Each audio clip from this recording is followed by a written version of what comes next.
He called me 2 days before it happened, and I knew, deep in my gut, that something was terribly wrong. That's how it starts.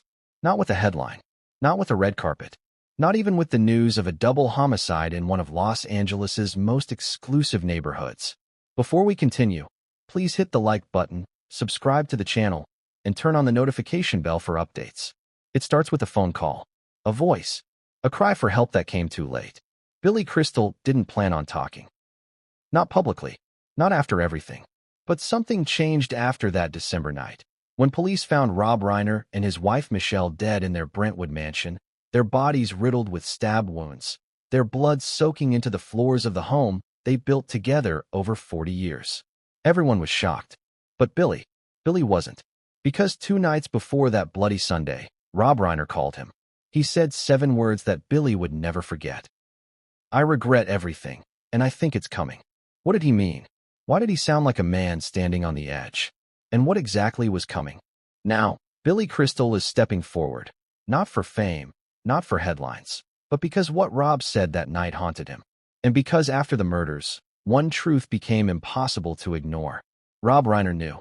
He saw something, felt something, and tried, in his own broken way, to make peace before it was too late. But what did he really regret? He told me he regretted everything before he died. The voice on the other end of the line wasn't the same Rob Billy had known for decades. It cracked.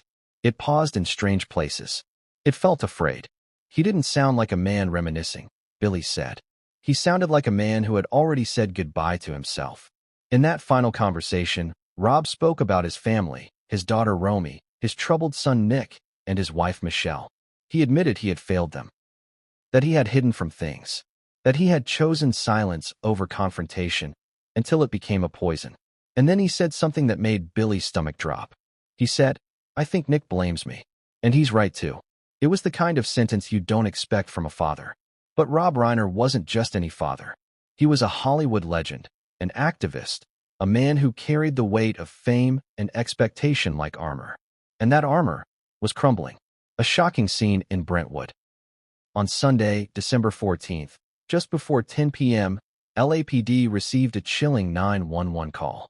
A young woman's voice, shaky, desperate, breathless. It was Romy Reiner, the 27-year-old daughter of Rob and Michelle. She had just found her parents lying in a pool of blood in the living room of their $13.5 million Brentwood estate. They had been stabbed multiple times. There were signs of a struggle. Furniture overturned. Broken glass scattered across the floor.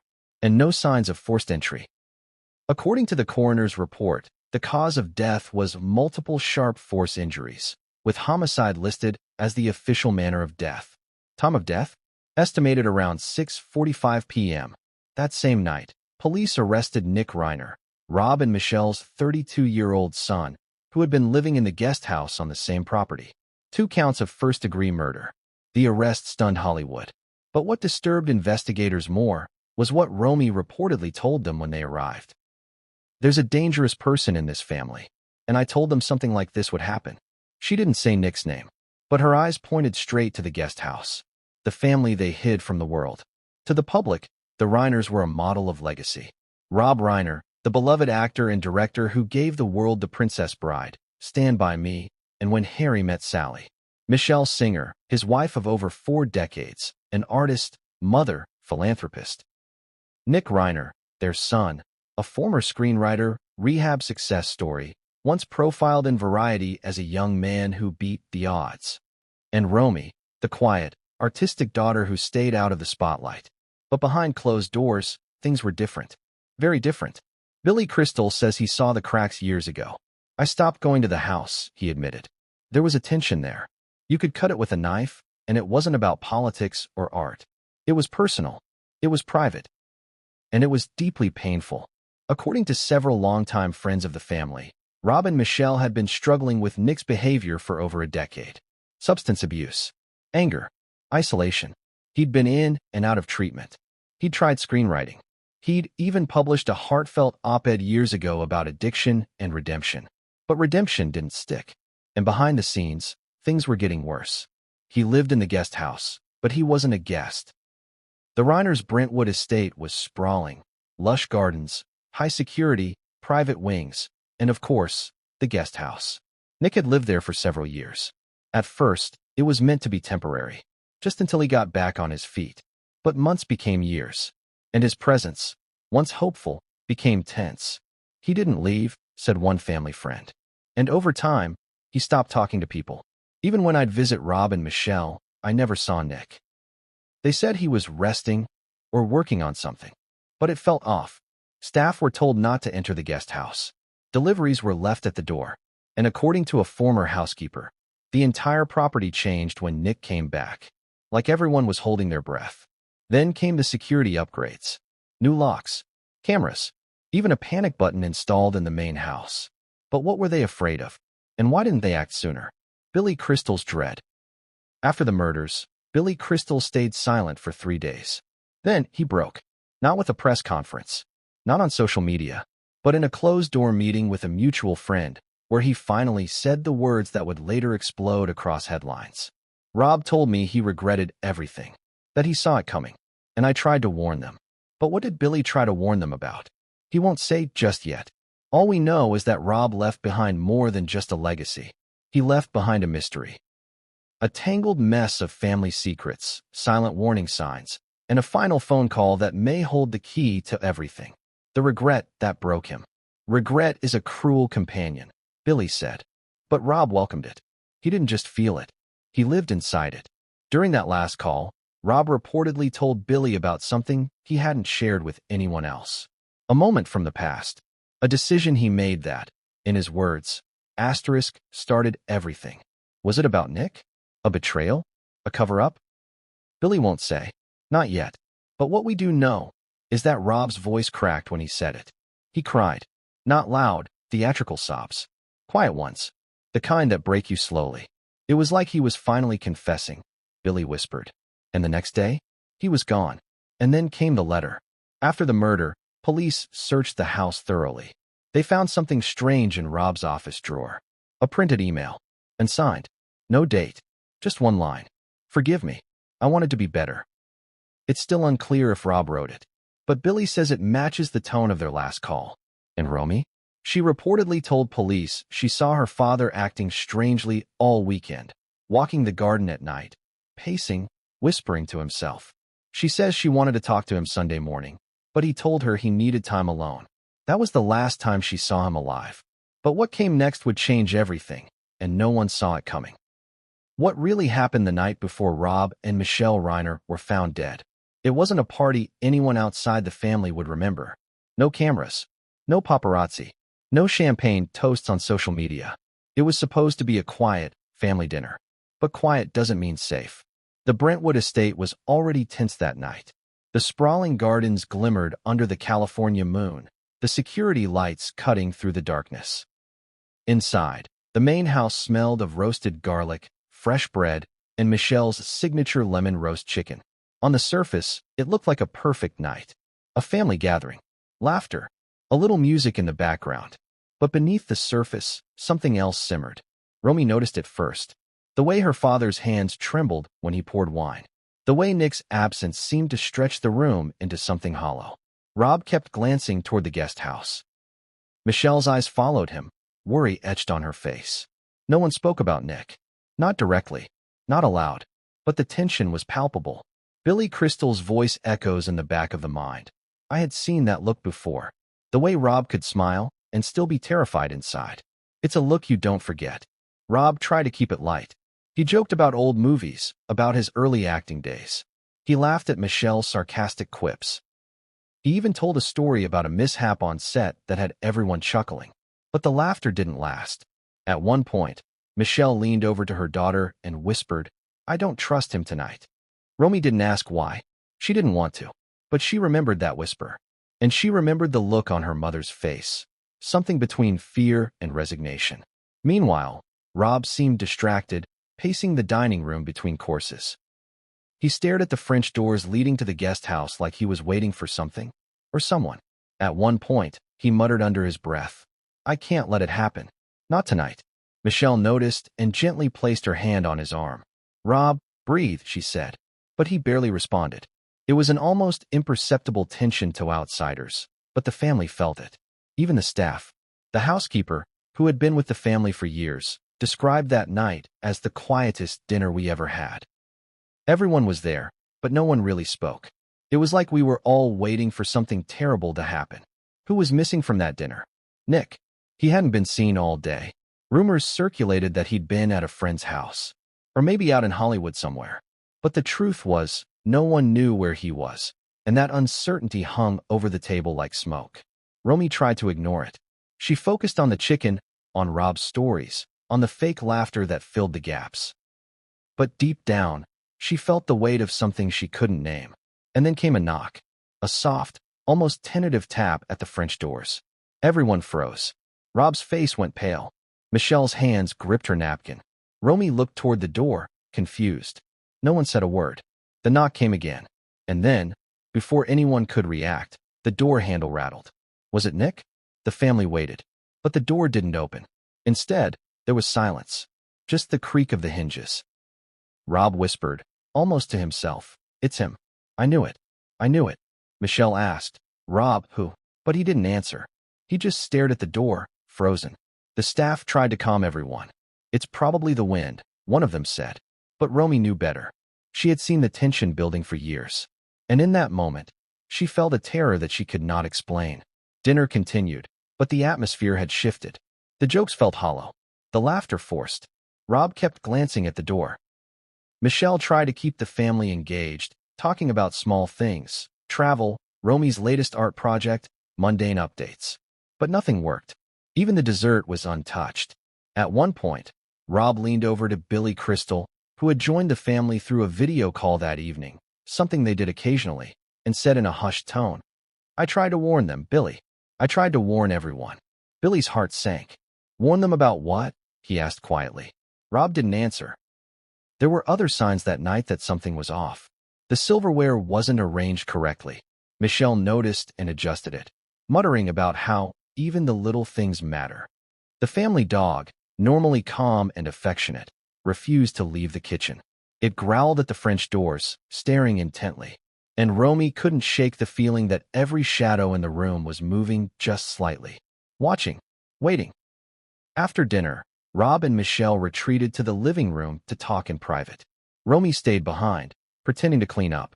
She could hear snippets of their conversation through the slightly ajar door. Rob's voice was low, urgent. I can't let it happen tonight, he said. Michelle replied, Rob, we've done everything we can. We can't control him. Rob's answer was chilling. I know, but I have to try. Romy's heart raced. Who was he talking about? The night continued with small talk, phone calls, and half-hearted attempts at normalcy. But the tension never left. Every sound from the guest house made the family jump. Every shadow, every creak, every wind gust felt like a warning.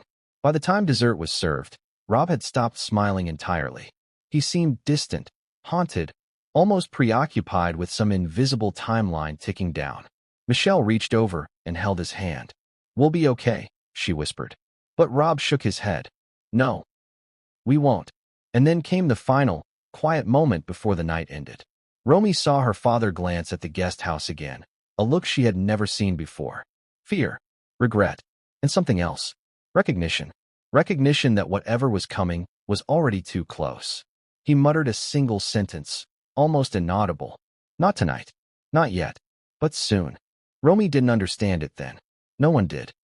But what happened the next day would make every word, every glance, every unspoken warning painfully clear. Because what came next wasn't just tragedy. It was betrayal. It was horror. And it was the result of a family secret that had been hidden for decades, waiting to explode. But what came next would change everything, and no one saw it coming. How well do you really know someone you've called your best friend for decades? Billy Crystal asked himself that question countless times after the night of the murders. Because Rob Reiner wasn't just a colleague or a casual friend from Hollywood. He was family, almost literally. They had shared more laughs, heartbreaks, and late-night confessions than most people share in a lifetime. And yet, in the last conversation they had, one that would haunt Billy forever, he realized there were pieces of Rob he had never seen. Billy and Rob met in the 1970s. Two young actors in New York, hungry, ambitious, and endlessly creative. Rob was tall, charming, magnetic, already the kind of presence that drew people in. Billy, quick-witted and fearless, matched him in energy and imagination. They became inseparable. Movies, sketches, late-night rehearsals, birthday parties, Christmas celebrations. They were partners in mischief and collaborators in comedy, sometimes rivals, always loyal. Over the years, their friendship grew into a bond that most outsiders envied. They were the kind of friends who could read each other without words, anticipate each other's jokes, and finish each other's sentences. But even the strongest friendships can have cracks. Billy remembers the moment he first noticed a change in Rob. It was around 2015. Rob had been dealing with personal stress. Divorce rumors in the tabloids, family tensions, and Nick's struggles with addiction. I called him one afternoon, Billy recalls. He sounded different, not his usual confident, joking self. There was a hesitancy, a kind of sadness I'd never heard before. And when he laughed, it didn't reach his eyes. Billy tried to brush it off. Everyone has off days. But deep down, he knew this wasn't a bad day. It was the beginning of a deeper fracture. Through the years, Rob's public persona remained untarnished. To the world, he was still the beloved filmmaker and actor, the man who had given audiences some of the most memorable films of the last 50 years. But behind closed doors, things were unraveling. Family friends report that Rob grew increasingly distant from Michelle, even as he tried to maintain the illusion of normalcy. He spent long hours alone in his office, writing, pacing, making phone calls no one else understood. Nick, meanwhile, drifted further from the family, living in the guest house, rarely leaving, barely communicating, simmering with resentment. And through it all, Billy Crystal was watching, worried, trying to reach out. Billy's last attempt to intervene had been in 2017. He remembered it vividly. He had flown to Los Angeles to meet Rob for lunch, a casual meeting that turned into a confrontation. I had to say something, Billy admitted. I had to tell him I was worried about Nick, about the family, about him. I couldn't just sit there and watch things get worse. Rob's response was unexpected. You don't understand, Rob said, his voice tight. You can't fix this. It's my family, Billy. I have to handle it. Billy tried to push further. He suggested counseling, intervention, professional help.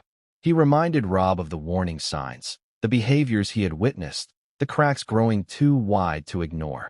Rob refused. I know what I'm doing, he said, finally, standing up. Just stay out of it. Billy left the lunch shaken. He hadn't realized it at the time, but that moment marked a turning point. Rob had barricaded himself emotionally, shielding himself from outside help, from advice, from even his closest friends. After that, their interactions became more sporadic. Phone calls were shorter, visits less frequent. Emails were formal, distant, but Billy never stopped caring. He knew that Rob's pride and fear of judgment kept him isolated. He understood that the Reiner household was a powder keg, and he feared the explosion, but Rob refused to see it. And yet, even after all that distance, the bond remained. Because when Rob called Billy 2 nights before the murders, it was like no time had passed at all. Billy's memory of that call is seared into his mind. Rob's voice was different, cracked, tremulous, almost childlike. He didn't joke. He didn't laugh. He didn't reference the years of shared history. Instead, he said, I regret everything, Billy. The way I treated Michelle, the way I treated Romy, the way I treated you. I'm so sorry. Billy froze. He wanted to speak, to comfort, to reason with him, but words failed him. And then Rob whispered, I think it's coming, and I don't know if I can stop it. Billy asked the obvious question, What do you mean, Rob? There was silence, then a single, low voice. It's Nick. It's always been Nick. Billy felt his stomach drop. Billy had never heard Rob like that before. Vulnerable, afraid, confessed. He realized in that moment that their friendship, as deep as it was, had never been enough to prevent this tragedy. And worse, he realized that Rob had been trying to protect him from knowing the full extent of what was happening. The man who had made the world laugh had been silently carrying the burden of fear and guilt for decades. And now, it was too late.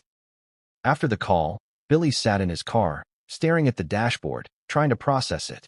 He thought about all the years they had spent together. The jokes, the films, the endless nights talking about everything from politics to movies to life. And he wondered, how could someone who seemed so strong, so confident, so unshakable, be broken so completely behind closed doors? He also wondered if he had pushed harder, if he had insisted more, if he had refused to leave Rob alone. Could this have been prevented? But the answer was terrifyingly clear. Some things cannot be stopped. Some tragedies are already written. Billy kept that call a secret for days. Not because he didn't care, not because he wanted fame, but because the implications were so enormous, so complicated, that speaking out felt impossible. He worried about Romy, about Michelle, about the investigation. And he worried about himself, about his own feelings of helplessness. The world saw Rob Reiner as a hero, a filmmaker, a friend, a father. Billy saw Rob as a man who knew he had failed. And in that knowledge, he was already broken. Even now, months after the tragedy, Billy says he replays the call over and over. He listens for clues, for warnings, for moments where he could have intervened differently. And he asks himself, every day, could I have done more? Should I have done more? Would it have mattered at all? The answers remain elusive. But what Billy remembers most, the image that will never leave him, is Rob Reiner, tears streaming down his face, whispering, I'm so sorry. I tried to warn them all. It is that confession, that mixture of fear, regret, and inevitability, that sets the stage for what happens next. Because friendship, no matter how deep, cannot always protect us from the consequences of family secrets, unresolved trauma, and the choices we make in private. And the tragedy that followed. What Romy discovered, what police uncovered, and what Nick ultimately did, was the result of all those hidden fractures colliding in one devastating moment. But the story doesn't end there.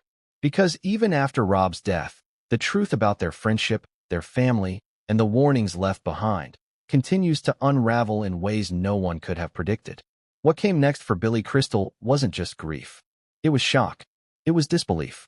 And it was a realization that the man he thought he knew had been carrying secrets darker than anyone could have imagined. And in those secrets lay the key to understanding the tragedy at the Reiner estate. But what came next would change everything, and no one saw it coming. Have you ever received a phone call that chills you to your core? One that makes you question everything you thought you knew about someone? For Billy Crystal, that call came 2 nights before Rob and Michelle Reiner were found dead. It wasn't a casual hello. It wasn't small talk about movies or mutual friends. It wasn't even Rob's usual humor, the warmth that could fill a room. It was different. It was urgent. It was fear on the line. Billy remembers it vividly. He had been at home, going through paperwork, when his phone buzzed. He saw Rob's name and almost didn't pick up. They hadn't spoken in a few weeks. Life gets busy. Projects. Families. Hollywood. But something made him answer immediately. Billy. Rob's voice broke the moment the line connected. It wasn't the strong, confident voice Billy had known for decades. It was shaky, fragile, almost childlike. Billy paused. Rob? What's wrong? There was a long silence. Then, I regret everything, Rob said, almost in a whisper. I regret how I treated Michelle, Romy, even you. Billy felt a jolt. Those words weren't casual remorse. They weren't a fleeting apology. They were a confession. Rob's voice shook. I tried, Billy. I tried to fix it all, but it's coming, and I don't know if I can stop it. Billy's heart raced. Stop what? He asked, but Rob didn't answer right away. Instead, he breathed heavily, as if just speaking was exhausting. Nick, he said finally. It's Nick. It's always been Nick. Billy felt his stomach drop. Nick, Rob's son, the one they had all tried to help. The one who had struggled with addiction, rage, and isolation. The one they thought they understood. And suddenly, Rob's words gave those struggles a terrifying new context. Billy tried to calm him. Rob, listen to me. You're not alone. You're going to get through this. We'll figure this out. Rob chuckled bitterly, a sound that made Billy wince. No, Billy, you don't get it. I've failed everyone. I've failed Michelle. I've failed Romy. And I failed you, my friend. I see now. I see it all too late. The pause that followed was almost unbearable. Billy could hear the faint sound of something moving in the background. Maybe the wind, maybe Rob pacing. I can't protect them, Rob whispered. I can't protect anyone anymore. Billy's mind raced. What did he mean? Who was he protecting? Who needed protection? They spoke for almost an hour that night. Rob recounted small events, conversations, moments of anger and regret. He talked about Nick's behavior, how he had grown more unpredictable, more volatile, how tension had built over years, and no intervention seemed to stick. He shared a secret that had weighed on him for years, a detail no one outside the house had ever known, something that explained a pattern of fear, guilt, and unspoken dread. I tried to warn them, Rob said. I really did. But they wouldn't listen. No one would listen. And now, he trailed off. Billy could hear the tears in his friend's voice. Real tears. Not Hollywood tears. Not performative ones. Genuine, soul-wrenching grief. Billy tried to offer solutions, reminders that help was always available, that family therapy or intervention could still happen. But Rob waved away every suggestion. I can't fix this, he said. I made the choices I made. I hurt people. And now, it's too late. It's already here. Billy's chest tightened. The world seemed to narrow into that single, painful line. What was already here? The word hung in the air like smoke. As the conversation continued, Rob admitted something that made Billy's blood run cold. I think he's going to do it, Billy, Rob whispered. I can't stop him. And I don't want anyone else hurt. But I see it coming. I feel it. I know what's going to happen. Billy's mind raced. He wanted to argue, to say it couldn't be true, to demand that Rob seek help. But Rob was adamant. He's not himself, Rob said. And I don't know what to do anymore. Billy remembers asking the question everyone wants an answer to in situations like this. Rob who? Another long pause. And then Rob whispered, almost inaudibly. Nick. It's Nick. He's dangerous, Billy. He's always been dangerous. Billy froze. Nick. The son. The family member they had all tried to help. The one who had been the focus of interventions, rehab, and therapy. And Rob knew. He had seen it coming. They ended the call after that. Rob thanked Billy for listening. He begged him to stay out of it, to protect himself. But Billy knew he couldn't stop thinking about it. The conversation replayed in his mind over and over. The tone, the fear, the regret, the inevitability. It was the kind of call that leaves you sleepless for nights, wondering if you could have done more, said more, prevented more. And then came Sunday, December 14th. The call's meaning became tragically clear. Rob and Michelle were dead. Nick was arrested. Romy had discovered the bodies. The very nightmare Rob had whispered about to Billy had arrived. Billy didn't just mourn the loss of a friend. He mourned the failure of every warning, every attempt, every instinct that had told him something was wrong. Because the truth was horrifying. Rob had tried to warn everyone, including his best friend. And still, no one acted soon enough. Billy says he still replays the call in his head. He remembers the fear in Rob's voice, the genuine remorse, the helplessness. And he asks himself questions that will never have answers. Could I have intervened more? Should I have pushed harder? Was there any way to prevent this? But the reality is brutal. Some tragedies are inevitable. Some warnings are ignored. And some calls come too late. The haunting part, Billy says, isn't just Rob's death. It's the feeling that the man he knew for 50 years, the friend, the collaborator, the brother in every sense but blood, had been silently suffering. Struggling with guilt, with fear, with a knowledge that no one else could see. And the worst part? Rob had confessed to Billy. He had told him the truth. And even after that, it wasn't enough to stop what happened next. And in that confession lies the key to understanding the tragedy. Because when someone says they regret everything, and then their worst fear comes true, the question becomes, what else did they know that no one else did? What secrets were buried in that conversation that could explain the unimaginable? And who else, besides Billy, was listening, waiting, or ignoring the warning signs? But what came next would change everything, and no one saw it coming. How well do you really know the person who shares your family name? The one who lives under the same roof, yet seems like a stranger? For years, Nick Reiner had been a presence in the Reiner household that nobody could fully explain. A son, yes, but distant. Troubled. Dangerous, some whispered. And the truth about what was happening inside the guest house at the Brentwood estate remained hidden until the night of the murders. Nick, 32, was supposed to be a young man finding his way. By all accounts, he had potential, a screenwriter, creative, intelligent, charming when he wanted to be. But for as long as anyone could remember, he had struggled. Addiction, anger, isolation, repeated interventions that failed to stick. Friends and former colleagues described him as brilliant one moment and frightening the next. "You never knew which Nick you were going to meet," said one acquaintance. "He could be warm and funny, and then snap like a matchstick." Rob and Michelle had tried to support him. Therapy, rehab, writing projects. They exhausted every option. Yet somehow, Nick continued spiraling. Living in the guest house like a ghost among the family, he seemed to both love and resent. The guest house itself was unremarkable on the outside, a modest structure tucked behind hedges and high walls. But inside, according to staff accounts, it was a fortress.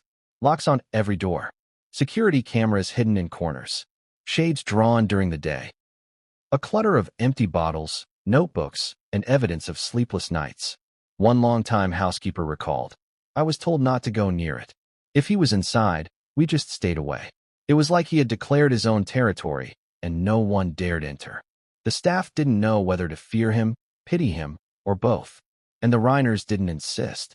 Nick's space had always been treated as untouchable. But the warning signs weren't hidden from Rob. Billy Crystal remembers Rob saying, years earlier, "Nick isn't safe.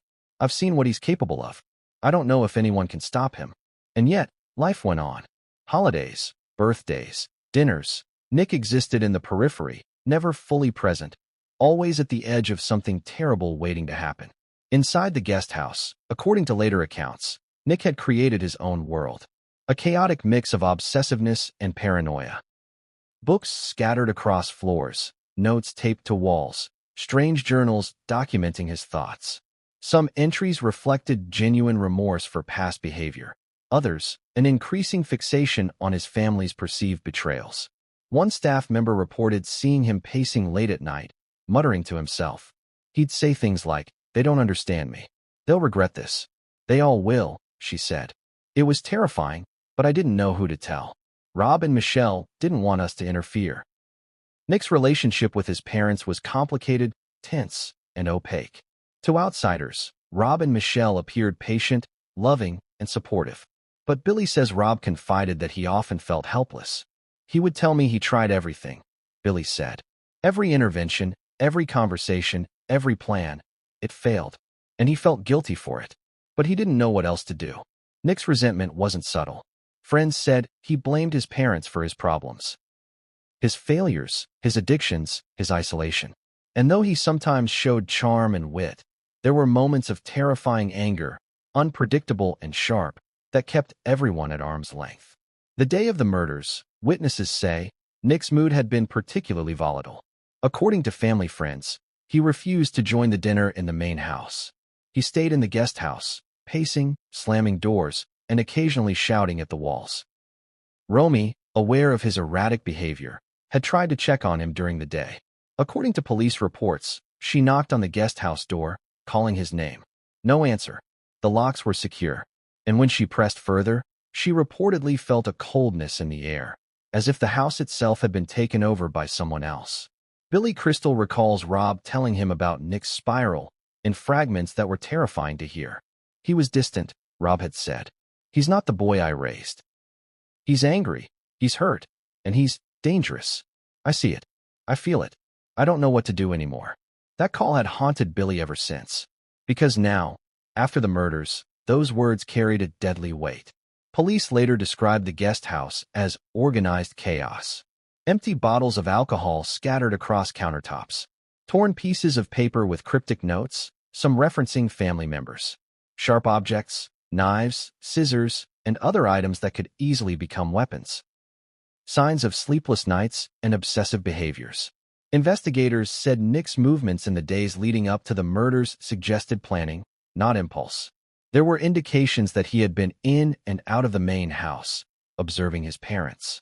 Security footage showed gaps, moments where he appeared to be testing doors, checking windows, pacing the property. The most disturbing discovery came after the crime. Inside the guest house, police found journals detailing Nick's thoughts about his family. Some passages were frighteningly specific. Mentions of anger, resentment, and even a desire for revenge. Other passages reflected self-loathing, guilt, and confusion. One entry reportedly read, "They never understood me. They deserve to feel what I feel." Another, "I've tried to talk. They never listen. They'll pay eventually." And a final, chilling line, December 14th. It ends. The date would later coincide exactly with the night of the murders. Friends and family described Nick's spiral as a slow, relentless collapse. He became increasingly isolated, and his outbursts grew more intense. He withdrew from therapy, avoided friends, and spent long hours alone, obsessing over perceived injustices. He had the tools to get help, Billy said, but he refused. And the more he refused, the more trapped everyone else felt. Rob told me he didn't know how to stop him anymore. The tension in the Reiner household was palpable, a pressure cooker waiting for a spark. The staff, who had been loyal for years, admitted afterward that they were frightened. They reported seeing Nick's behavior shift from odd to aggressive, but didn't know when it would erupt. "I kept thinking it would blow over," one said. "I didn't think it would end like this." And yet, everyone had sensed the storm coming. Even Billy Crystal, hearing Rob's final confession, understood the danger. Rob had tried to protect everyone, warn them, shield them. But inside that guest house, Nick had become a ticking time bomb, and there was no one who could defuse it. By the time dinner ended that night, the guest house had become a silent witness to impending tragedy. The tension, fear, and isolation inside its walls were suffocating. No one knew what would happen next. No one realized that the boy they had loved and tried to save had already crossed a line they didn't think he could reach. And in that quiet, locked space, the guest house that seemed so mundane, so ordinary, Nick's spiral reached its peak. A spiral that would end with death, heartbreak, and a question everyone would struggle to answer. How could a family, so loved by the world, fail to save themselves from the darkness inside? But what came next would change everything, and no one saw it coming. What would you do if you found a diary that promised answers, but also hinted at horrors no one wanted to see? For the Reiner family, that diary existed, and it was one of the first clues that something was wrong long before the murders occurred. It wasn't Rob's. It wasn't Michelle's. It belonged to Nick. According to staff and investigators, Nick had always been a meticulous record keeper. Not for fun, not for memory, but as a way to externalize the chaos inside his head. The diary, later described as fragmented, chaotic, and unervingly detailed, contained entries that ranged from the mundane to the obsessive.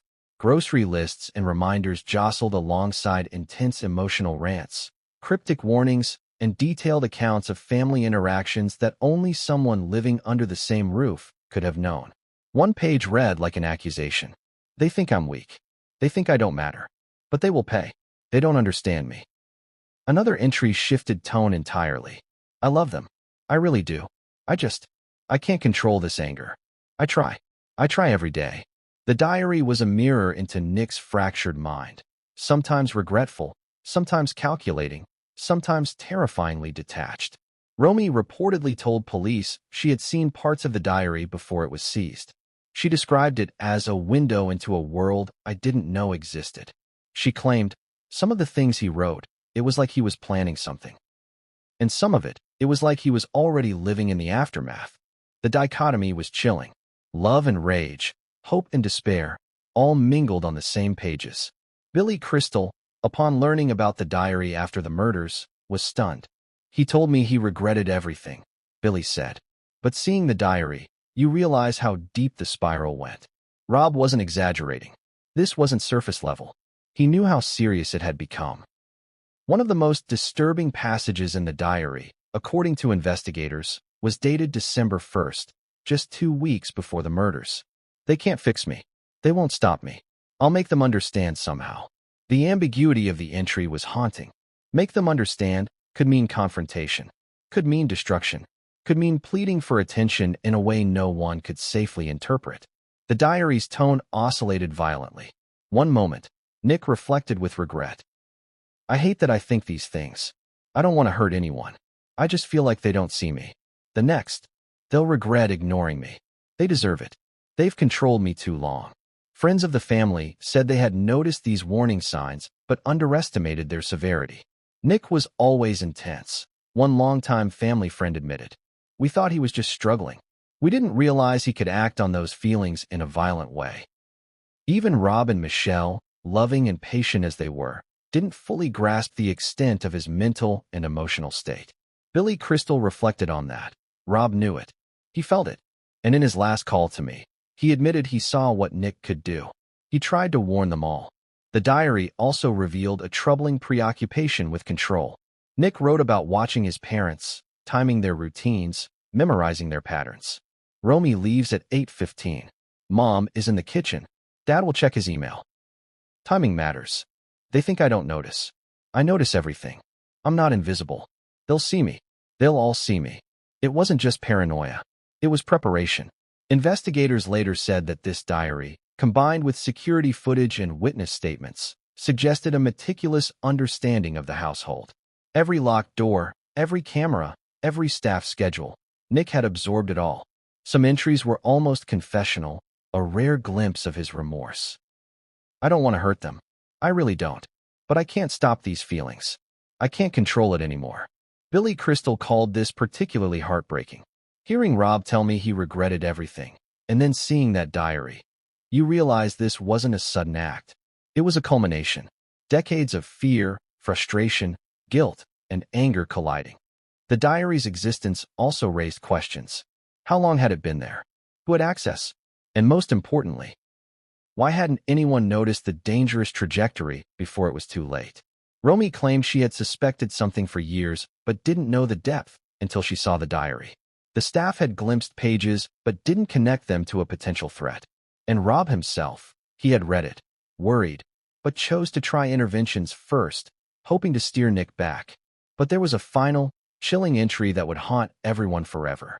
December 14th, the day of the murders. It ends today. I can't hold back anymore. They'll understand. They'll know. No one could interpret what it meant at the time. And yet, when police later correlated this with the events of the evening, the implication was horrifyingly clear. Nick had written the plan. Or at the very least, he had foreseen what would happen. The diary was a warning that no one acted upon, a message from a son desperate to be seen and understood, but ultimately invisible to the family he loved and hated in equal measure. What makes this diary even more remarkable and terrifying is that it captures both the psychological descent of Nick and the helplessness of Rob Reiner. Billy Crystal later reflected, Rob read parts of that diary. He tried. He intervened. But there's only so much a parent, a friend, or anyone can do when the person is determined. And when the person is spiraling, it can become unstoppable. And there's one final, shocking detail about the diary. A page that police describe as torn out and missing entirely. Romy says she remembers Nick hiding it months earlier, ripping it from the notebook, and slipping it into a drawer no one knew about. No one knows exactly what was written on that page, but those who have speculated say it may have contained the clearest evidence of intent. The diary, in essence, was a roadmap of a tragedy no one wanted to see. But what came next would change everything, and no one saw it coming. What would you do if you walked into your childhood home and found something you could never unsee? For Romy Reiner, that moment came on December 14th, a day that would forever redefine her life. It started innocently enough. She had returned home from a late afternoon meeting, carrying a canvas bag filled with her latest artwork. The Reiner estate looked calm. The sun was beginning to dip behind the hills, casting long shadows across the lawn. But something felt off. The front door was closed, but a faint metallic scent, odd, sharp, wafted through the air. Romy's steps slowed as she crossed the threshold. The house felt colder than it should, empty, yet oppressive. And then she saw them. Romy's eyes landed on the living room first. Rob and Michelle were there, lying on the floor, motionless. Blood pooled around them. Furniture was overturned. Knives, broken glass. Every detail spoke of violence, of rage, of intent. Her heart stopped. Her hands trembled. She couldn't breathe. She tried to call out, but no sound escaped. The first instinct was to reach for her phone. Her hands shaking, she dialed. The operator's voice came through, calm, professional. But Romy couldn't form words. She stammered, then choked back sobs. They're my parents, something's wrong. The operator guided her. Take a deep breath. Tell me exactly what's happening. Romy tried. There's stabbed blood. The words barely made sense even to her. Her vision blurred. According to the transcript later released by the LAPD, Romy spoke in broken phrases, interrupted by sobs and trembling gasps. I found them in the living room. Mom, Dad, blood everywhere. I don't know. Nick. He's dangerous. Please, hurry. Please, someone help. The operator repeatedly asked her to clarify, and Romy did her best. They're gone. I think. Nick, he did this, please. Even in that moment of extreme trauma, Romy identified the danger. She understood instinctively, horrifyingly, that the son she had grown up with, the one she shared childhood memories with, might have committed the unimaginable. Emergency responders arrived within minutes, though for Romy, it felt like hours. Police officers entered the house with weapons drawn. They cleared rooms systematically, their flashlights scanning the shadows, checking closets, attics, and corners. The staff who had been on duty had already locked themselves in safe rooms, unsure of how to approach the escalating chaos. When they finally approached the guest house, the officers encountered Nick, who was taken into custody without resistance, but whose demeanor was eerily calm, almost detached. The contrast between the chaos in the main house and the detached calm of the perpetrator is something that haunted investigators. How could someone commit such violence and then appear so composed? The 911 call transcript revealed one particularly chilling detail. At one point, Romy said, almost in disbelief, I told them he was dangerous. They didn't know one. They didn't listen. Her voice broke. She wept uncontrollably, recounting years of small signs, warnings, and ignored pleas for intervention. The transcript captures her fear, confusion, and helplessness with unflinching clarity. I saw it coming. I knew it. I tried to warn everyone. Investigators later corroborated parts of Romy's statements. She had, in fact, spoken to friends and extended family in the days leading up to the murders, expressing concern about Nick's behavior. She had even attempted to alert Rob and Michelle more forcefully, but they had been distracted, overwhelmed, or unsure how to handle the situation. The tragedy, in part, lay in this cascade of warnings that went unheeded. The 911 operator stayed on the line, offering instructions to Romy as officers approached the house. Stay on the line, Romy. Don't touch anything. Can you get to a safe room? Yes. I'm in the kitchen. I can see the hallway. The minutes stretched like hours. Romy's breathing was shallow. Every sound, footsteps, doors creaking, distant traffic, felt amplified, terrifying. She kept repeating, please, hurry, they need help, they can't. By the time officers reached the living room and confirmed the deaths, Romy's voice had dropped into a whisper, a mix of grief and shock. It's over, it really happened. The call is haunting not just because of what it revealed in the moment, but because it illustrates something deeper, the inevitability that Romy sensed. From years of observing Nick, from witnessing the tension in the house, from seeing her parents struggle to manage him, she had predicted the outcome. But nobody listened.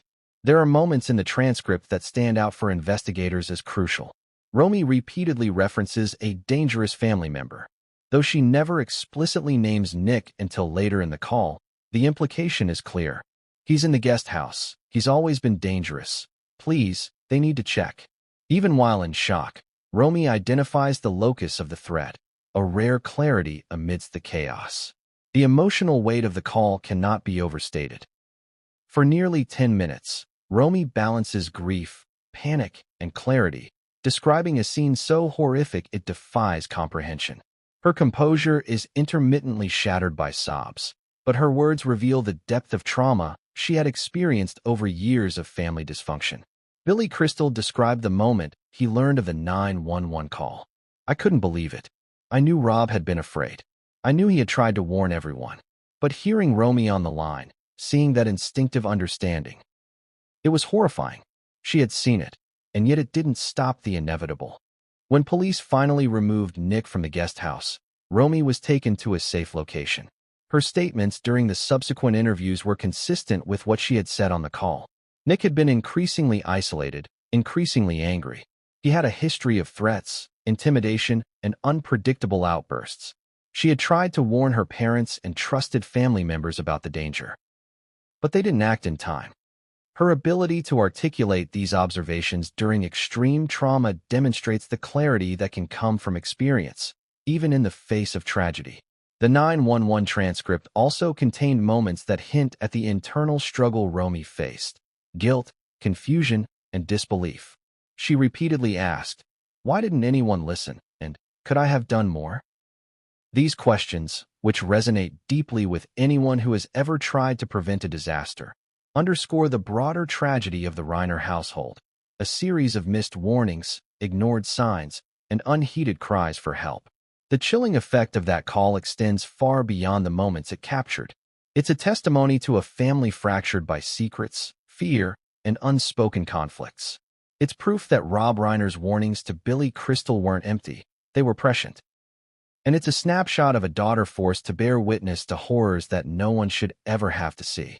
In the end, Romy's 911 call is more than a record of events. It's a confession of truth from a survivor's perspective. She saw it coming, she tried to prevent it, and yet the spiral could not be stopped. It's a raw, unfiltered human moment that bridges the gap between warning and tragedy, and it sets the stage for what police would uncover next. Details in the forensic investigation that revealed just how meticulously Nick had planned and how close the family had been to intervening before it was too late.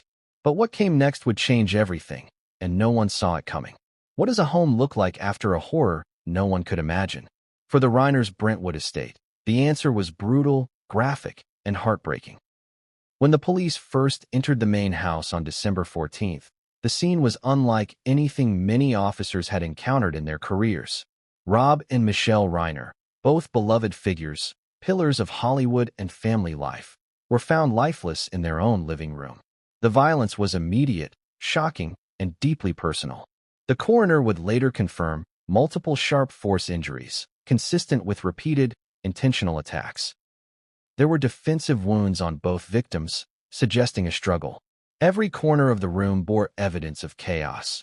Overturned furniture, broken glass, and blood smeared across walls, carpets, and the once polished floors. It was a scene of fury, but also of calculation. Forensics would reveal patterns. Each wound, each position, each mark told a story. It wasn't random. It wasn't impulsive. Every movement suggested awareness, intent, and control. Nick's fingerprints were everywhere.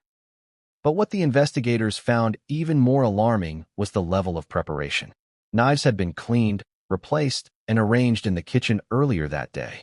Security cameras in the main house were noted to have blind spots, some manipulated, some avoided, allowing the attacker to move with a terrifying degree of freedom. Police reports indicate that Nick had not only studied his parents' habits, but anticipated the layout, knowing where defensive actions might occur, where escape routes could be blocked, and how to maintain dominance over the environment. Romy, in her statements, described the house as frozen in time when she found her parents. The dining table was untouched from dinner, plates still on it, silverware in its place, but the living room was chaos.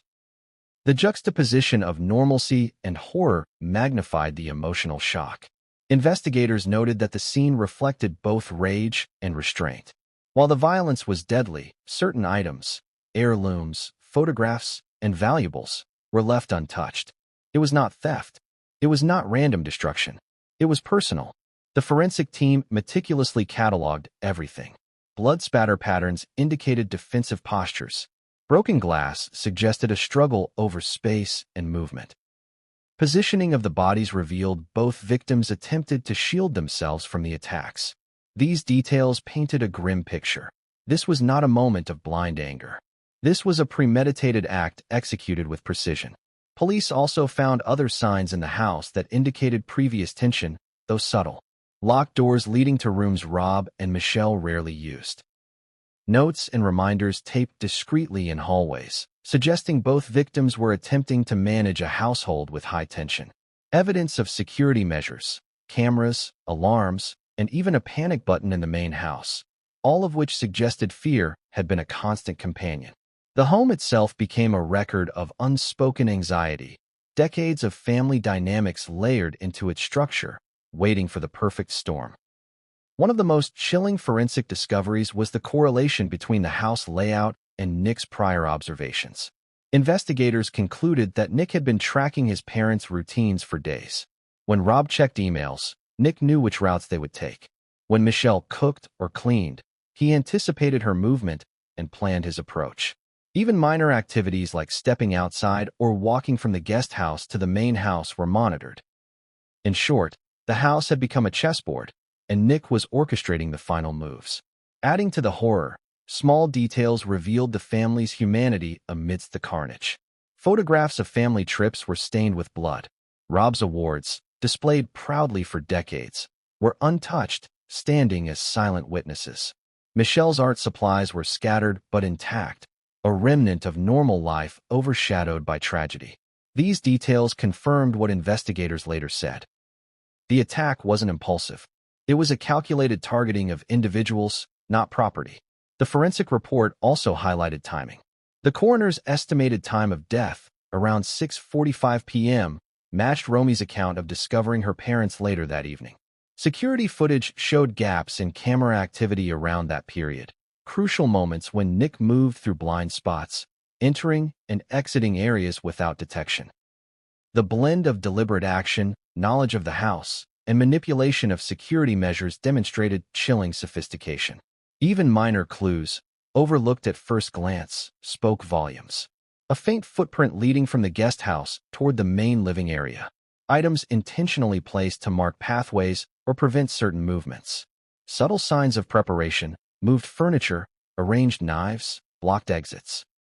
Every element reinforced the conclusion that this was a premeditated act of violence fueled by a simmering personal vendetta. And yet, for Billy Crystal and others close to the family, the scene's implications were broader. Billy described it as not just murder. It was the collapse of a lifelong structure, of a family that tried everything to survive the darkness within. And what hit me hardest? Rob had known it was coming. He had warned someone, me, Romy, anyone. But it didn't stop the inevitable. The forensics weren't just about identifying the attacker. They revealed decades of unaddressed trauma, resentment, and psychological pressure that had built inside the Reiner household. In addition to the main house, investigators combed the guest house and grounds. They noted signs of obsessive monitoring, evidence of prior aggressive behavior, like broken objects and punctured walls, journals with detailed notes about family habits. The meticulous nature of Nick's planning was clear. What looked at first glance like a chaotic, violent crime was, in reality, a culmination of months, perhaps years, of observation and preparation. Yet forensic analysis also left questions unanswered. Why did Nick act when he did? Were there warning signs Rob or Michelle could have acted upon more decisively? And what role, if any, did the missing pages from his diary play in the ultimate crime? These questions would haunt the investigation and every person connected to the Reiners. Ultimately, the scene of the crime revealed something undeniable. This was not a random act. It was not impulse. It was the tragic endpoint of a family fractured by secrets, warnings, and failures to intervene. And for anyone listening to Billy Crystal's account, or reading the 9/11 transcript, or studying the forensic reports, one conclusion stands starkly clear. The writing had been on the walls, and the warnings were everywhere. Yet the ultimate horror was this: no one acted soon enough. But what came next would change everything, and no one saw it coming. What do you see when you look at Rob Reiner? The world saw a legendary filmmaker, a comedic actor, a beloved public figure whose films shaped generations. A man whose wit was sharp, whose smile disarmed, whose public persona radiated warmth and humor. But what no one outside his home could see was the man behind the mask, the Rob Reiner who walked a tightrope between love and regret, guilt and fear, public life and private terror. For decades, Rob maintained the image of a confident, in-control Hollywood icon. He had directed classics like The Princess Bride, Stand By Me, and When Harry Met Sally, films that blended wit, emotion, and human truth. On set, he was charismatic, commanding, yet collaborative.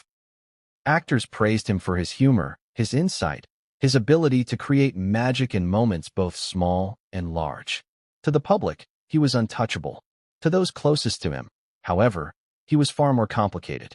Friends and colleagues describe a man who could laugh easily but carry worry like a second skin. Behind the jokes, he harbored anxiety about his family, about his career, about his own failings. Billy Crystal said, Rob always wanted to fix everything. But sometimes the weight of trying to be perfect, on screen and at home, was too much for him. Even those who knew him well were shocked to learn the depth of the tension inside his household. Nick's struggles were only part of it. Rob and Michelle had navigated decades of family challenges, raising 2 children, managing fame, and trying to maintain some semblance of normalcy amid Hollywood chaos. But the strain had taken its toll. Romy recalled that Rob had moments of private despair long before the murders. He'd walk the gardens at night, she said. He'd talk to himself. He'd be pacing for hours. I used to ask if he was okay, and he'd smile and say, "I'm fine." But he wasn't. Billy Crystal confirms this in his reflections. He called me that week. You could hear it in his voice, the exhaustion, the fear. He wasn't joking, and he wasn't hiding anything. He was broken. This was a side of Rob few had ever seen, because he was a master at wearing masks.